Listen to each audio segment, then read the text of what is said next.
Round 3, it's scheduled for 12. The World Heavyweight Championship. Buster Douglas in the white trunks, Evander Holyfield in the red with the black trim, and so far it has been mostly Evander Holyfield.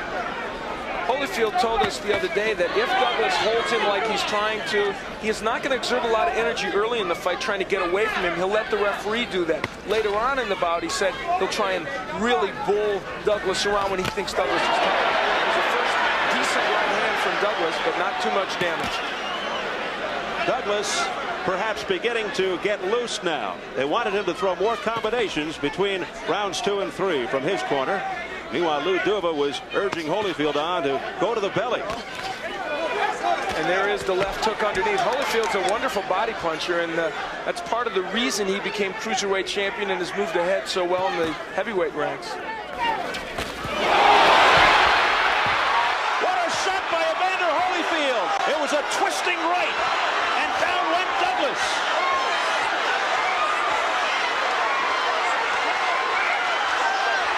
There's a new heavyweight champion of the world, and his name is Evander Holyfield.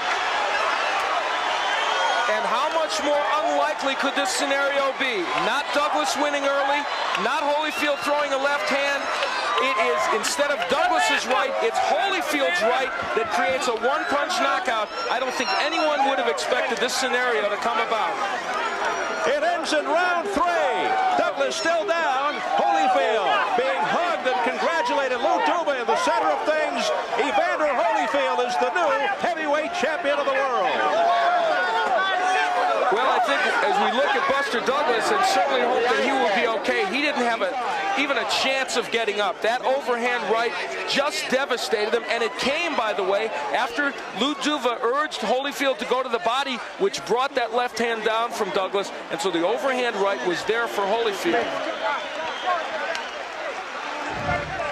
Take a look back at one punch that changes the course of heavyweight history, at least momentarily. Good straight right hand by Holyfield. A counter right hand, no less.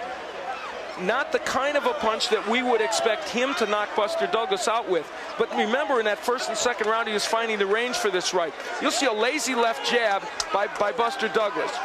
Then we'll see the uppercut from way back. Well, the primary rule in boxing is you never throw an uppercut from far back.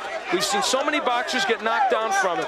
And remember, I said earlier, as we look at it again, that Douglas wanted to land the uppercut. That's not the way to throw it. This fight ended because Buster Douglas made a very basic tactical mistake. Solid flush on the face from overhead. Here comes that monstrous right. That is as basic a mistake as you can make in boxing, and Buster Douglas did it. I remember other fights, Donald Curry, who'd never been knocked out, trying an uppercut against Jung Suk Wang, of all people, and getting knocked flat on his back. In this case, it's a very important blow.